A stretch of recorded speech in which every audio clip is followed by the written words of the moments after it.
Eu confesso que só hoje é que descobri que o tema da aula era Direito Constitucional. Vinha com outra ideia, mas manda quem pode, obedece quem deve. E ainda muito tocado pelo acolhimento caloroso que recebi aqui à chegada à Willa e à chegada particularmente ao Lubanco, que fez confirmar uma canção que não só foi revolucionária, como é sempre atual em Portugal, que diz que em cada esquina um amigo. Aqui foi em cada esquina milhares de amigos. Não um, mas aos milhares. Pois é então que vos posso dizer, em poucas palavras, sobre o direito constitucional, para vos dizer depois também, em poucas palavras, o que tencionava dizer. Sobre direito constitucional, vos direi o seguinte: à medida que fui caminhando na vida, começando estudante, depois assistente, mestrando, doutorando, agregando, professor, até chegar a pessoa catedrática, nomeação definitiva, eu fui aprendendo que todos nós só sabemos que nada sabemos. Isto é, que o direito constitucional tem uma função essencial, mas que se lhe não pode pedir para além daquilo que ele pode dar. E o que é que o direito constitucional pode dar? O direito constitucional, começando pela Constituição de cada Estado, pode dar os valores fundamentais que devem presidir à vida nesse Estado, nessa comunidade, e que todos se resumem numa ideia: a dignidade da pessoa humana. Porque é dessa dignidade que decorrem os direitos fundamentais. É dessa dignidade que decorre a organização do poder político, a separação de poderes, a interdependência de poderes. É dela que decorre o respeito de cada qual pelo outro. É dela que decorre a natureza diversificada dos direitos. Direitos pessoais, direitos políticos, direitos económicos, direitos sociais, direitos culturais. É da Constituição que decorre o travejamento básico da organização económica, social e cultural. É da Constituição que decorre a garantia da própria Constituição, do seu respeito, do respeito das leis, isto é, da disciplina básica num determinado Estado. Mas também a existência de entidades dentro do Estado. Num Estado, as províncias, noutro Estado, as regiões, em todos os Estados, os municípios, em muitos Estados, as freguesias. E depois compete à Constituição criar o clima para o que é público, o que é privado, o que é social, tenha uma interdependência e uma relação contribuindo para a felicidade do maior número. Direito constitucional quer dizer também a ideia de que os Estados não vivem sós e que há um direito internacional que, à sua maneira, uma espécie de direito constitucional das comunidades em que nos integramos. Há um direito internacional a nível regional, a nível continental, a nível mundial. E essas organizações têm as suas constituições. As Nações Unidas têm uma carta, a União Africana, como a União Europeia, têm verdadeiras mini-constituições, e isso permite ter uma noção mais vasta do que é o direito constitucional. E o direito constitucional vai aprendendo com a troca, com o intercâmbio, com a comparação com outras constituições. Não para copiar, porque não há dois Estados iguais, não há dois países iguais, mas para perceber onde outros tiveram sucesso e onde outros falharam. E essa aprendizagem é muito importante. E por isso é tão importante o diálogo entre constitucionalistas angolanos e portugueses e de outros países da comunidade de língua portuguesa e outros países de outras comunidades. Mas isto é o que se pode pedir ao direito constitucional. Pode pedir-se ao direito constitucional que nos dê isto que é o quadro básico da nossa vida coletiva. E porque é básico, no essencial, quer-se duradouro. É evidente que mudando a realidade, muda o direito constitucional. Mas não pode mudar ao ritmo da mudança das leis ou da mudança da administração pública. Não, porque tem que ser um quadro de certeza mínima. E isso ele pode dar-nos. O que é que o direito constitucional não pode dar? O direito constitucional não pode dar aquilo que depende de cada um de nós, que é fazer viver a Constituição. E isso não está no texto. E isso não está na letra. Está no espírito, mas tem que estar no espírito de cada cidadão. Cada cidadão, todos os dias, tem de perceber se sim ou não está a contribuir para criar mais felicidade para mais concidadãos. Naquilo que faz, onde faz. E aí é tão ou mais importante um professor ou um aluno do que um Presidente da República. É tão mais importante ou tão importante o trabalhador, o empresário, o criador artístico, o cientista, o investigador, como é o deputado ou como é o ministro. Cada um de nós tem que ter a noção de que é chamado todos os dias a essa cidadania. Ao longo da minha vida, fui cidadão como professor. Fui cidadão como transmissor de conhecimento na comunicação social. Fui cidadão como autarca, como responsável municipal. Fui cidadão como responsável à frente da minha escola, em cargos diretivos ou científicos, ou na minha universidade. Fui cidadão como constituinte e depois secretário de Estado e depois ministro e agora Presidente da República e como líder partidário. E tem de se ser cidadão todos os dias. E esse é o desafio difícil. Não serve de nada ter uma Constituição ótima se não houver cidadãos ótimos. E essa cidadania passa, antes do mais, por educação. Educação. E era de educação que eu vinha falar. Mas já arranjei maneira de falar de educação a propósito do direito constitucional. Porque essa educação começa antes de nascermos e vai até ao fim da nossa vida. É uma educação permanente. Estamos sempre a ensinar e a aprender. E não é com uma pessoa.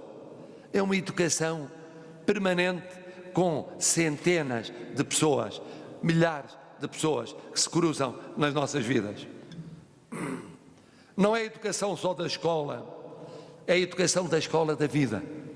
Mas porque aqui estão professores, colegas e estão alunos, que eu vos diga 2 ou 3 palavras sobre a educação na escola. Nós vivemos hoje um tempo diferente do tempo que eu vivia quando tinha a idade dos estudantes, dos alunos deste tempo. Eu nasci e formei-me a pensar numa profissão, ser professor universitário de Direito, no local onde tinha nascido, junto à minha família, e pensava ter essa atividade ao longo da minha vida, e só essa. Eu preparei-me para ter uma atividade profissional e para tê-la onde tinha nascido. Isto mudou, isto já não existe. Vós, os mais jovens, estáis a formar-vos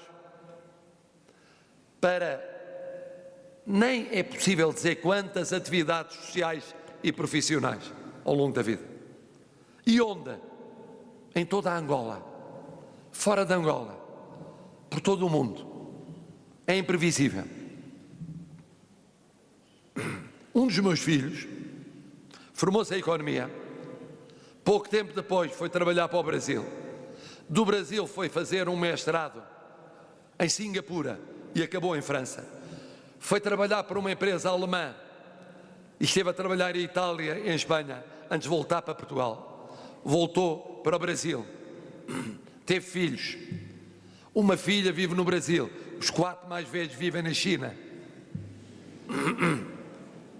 Querem família mais diversificada no mundo, que é ter de fazer contas com 8 horas de diferença para a China, para um lado, e 4 horas de diferença para o Brasil, para o outro. Tende-vos de vos preparar para isto. E para isto, o essencial é conhecer as matérias, mas é sobretudo, na escola, aprender a resolver problemas, quaisquer que eles sejam.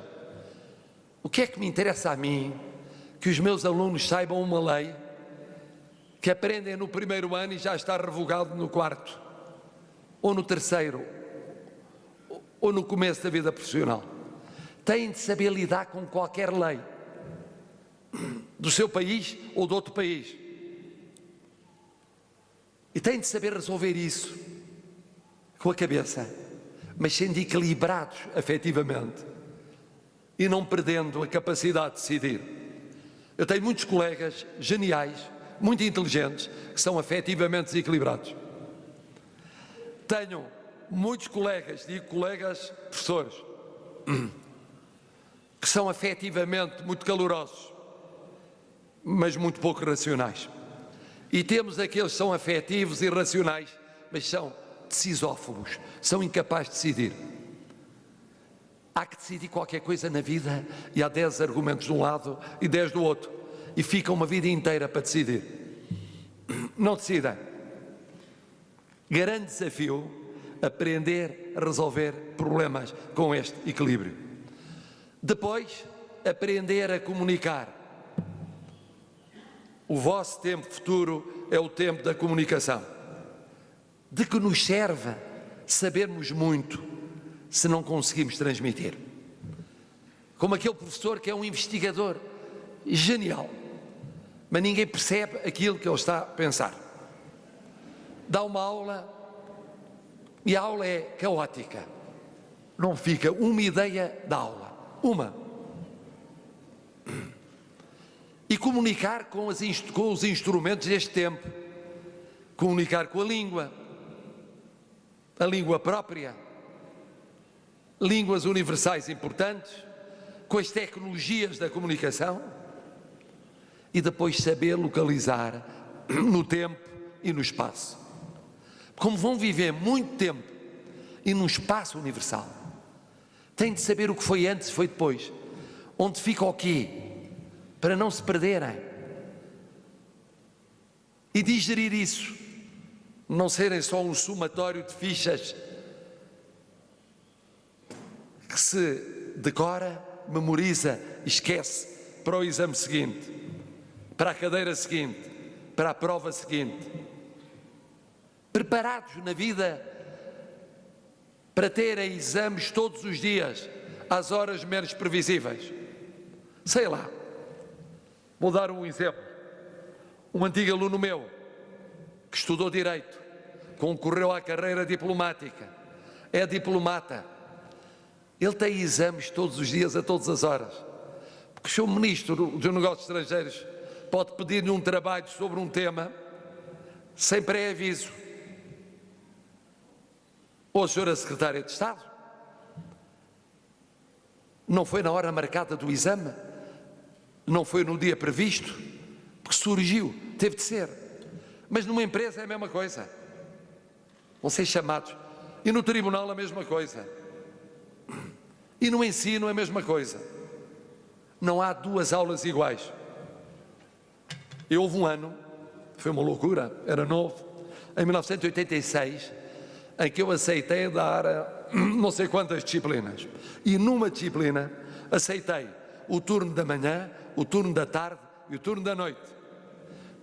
E arranjei maneira de dar as matérias iguais nos 3 turnos no mesmo dia. Mas querem saber que não houve uma aula igual às outras. Porque há turmas distraídas e turmas atentas. Porque depois do almoço dá um soninho e é muito difícil a mobilização. Aqui, felizmente, foi no limite do almoço. E, portanto, ainda estão despertos, minimamente. Porque à noite são trabalhadores estudantes, cansados, mais velhos, depois de um dia de trabalho, muitos deles da função pública. E os mais velhinhos a passarem pelas brasas. E eu a perceber e a fingir que não percebia. E a fingir que não percebia. E a ter que andar de um lado para o outro para ver se mudava e chamava a atenção. E depois, mais importante que isso, o que é que têm de aprender na escola? Que a vossa felicidade depende da felicidade dos outros. Nós não somos ilhas. Nós existimos para realizar a felicidade dos outros. Eu uma vez disse isso e o meu filho perguntou: "Oh pai, eu discordo que eu posso existir para realizar a minha felicidade, que não tem a ver com a felicidade dos outros." Erro. Como ninguém é uma ilha, ninguém é capaz sozinho de garantir a realização da sua felicidade. Depende de haver condições mínimas de habitação, de existência, de apoio na saúde, de educação. Depende dos outros. Mas mais do que isso, está chamado a construir a felicidade dos outros. E a mensagem que queria deixar aos jovens que aqui estejam, estudantes, na universidade, é a seguinte: vós sois privilegiados. Eu fui privilegiado, eu fui muito privilegiado, porque no tempo em que eu cheguei à universidade, só uma minoria da minoria da minoria da minoria chegava à universidade. Eu via o que eram os meus colegas, quando o ensino obrigatório era, quando eu entrei na escola primária, era 4 anos para os rapazes, 3 para as meninas ou raparigas, como queiram, e depois passou para 4-4, o que era ao fim de 4 anos sair a maioria.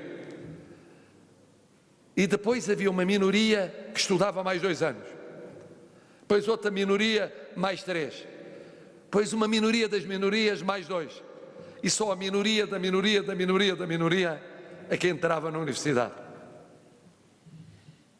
Daqueles que tínhamos arrancado em sei lá quantos, numa centena entrávamos 3. 1, 2, 3 daquela centena. Quem mais recebe, mais tem de dar. De cada vez que vos apeteça não estudar, que vos apeteça entender que é enfadonho o professor, é maçador, a matéria não é a preferida, têm dúvidas sobre aquilo que estão a fazer, pensem naqueles outros que não entraram na universidade. Cada um que entra está a tirar lugar a outro que não entrou. A outro não, a outros, muitas vezes. Houve tempos, já não é assim em Portugal, em que o número clausus fazia com que concorressem muitos, já em democracia, e entrassem poucos, pelo menos nas universidades escolhidas. E esses que entravam tinham a obrigação de pensar nos que ficavam de fora e que fariam tudo na vida para estar naquele lugar. E, portanto, a vossa felicidade passa pela felicidade dos outros. Quem mais recebeu, mais tem de dar. E mais tem de dar à vossa família, à vossa comunidade local, municipal, à vossa província, ao vosso país. Tem de dar permanentemente.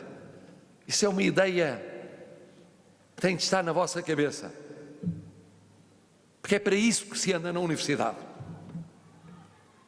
Não é para decorar códigos. Os códigos estão lá, é preciso saber lê-los, utilizá-los, interpretá-los, utilizá-los, e não memorizá-los. Não é para decorar constituições. Não, é para saber utilizar isto para os alunos de Direito, esse direito ao serviço do bem dos outros. E era um pouco isso que eu hoje vos tencionava dizer de forma mais desenvolvida. O direito constitucional é muito importante. É. Haver Constituição é. Pois eu fui constituinte, pois eu com pouco mais de 20 anos tive aquela experiência histórica única que é viver uma revolução e votar uma Constituição no meio de uma revolução. Querem melhor do que isso? Na história política portuguesa houve disso 4 ou 5 vezes. 1822, 1911, a Constituição da ditadura, como imaginam, não foi democrática, 1976, a Carta Constitucional foi dada pelo Rei, a Constituição de 1938 foi pactuada com a Rainha, ainda em monarquia. Portanto, verdadeiramente, com a experiência de se estar a construir algo de novo, foram muito poucos somados, foram umas centenas ao longo da história política portuguesa, não sei se chega a 1000 que tiveram essa experiência. Portanto, é inesquecível. Pois ainda pude acompanhar de perto a revisão da Constituição como Ministro dos Assuntos Parlamentares. É certo que a competência da revisão era dos deputados, mas eles achavam tão agradável o meu gabinete que lá passavam a tomar de vez em quando um cafezinho e a trocar impressões e eu a perceber o que se passava na revisão constitucional. E depois, noutra revisão constitucional, era líder de um dos partidos com assento na Assembleia da República, também passavam por lá a tomar uns cafezinhos para eu perceber o que se passava. Apesar de tudo, estes cafezinhos eram mais heterodoxos do que a experiência da Constituinte, tenho de admitir. Isto para vos dizer, é muito importante fazer Constituições, é muito importante respeitar Constituições, é muito importante ensinar direito constitucional. Ali começa um pouco todo o direito, os vários outros ramos de direito, ou quase todos. Mas é mais importante viver a realidade constitucional no dia a dia. Ser-se um bom cidadão. O que no fundo é ser-se boa pessoa. Quem é boa pessoa é bom cidadão. É natural. As qualidades necessárias para ser um bom cidadão são as qualidades necessárias para ser boa pessoa. Isso também se aprende na universidade. Aprende-se a ser menos egoísta e mais altruísta. A ser-se menos madraço e mais trabalhador. Aprende-se a pensar menos no interesse pessoal do dia-a-dia e olhar um bocadinho para o futuro a médio e longo prazo. Aprende-se, até como professor, que se aprende mais do que se ensina. E como aluno também, aprende-se imenso com todos os outros. Sobretudo quando se acha que se é dos melhores alunos. Aprende-se imenso com todos os outros. E aprende-se depois, mais tarde, com a escola da vida, que nos ensina coisas que não estão nos códigos nem nas leis, mas estão na vida. E é isso que vos queria dizer.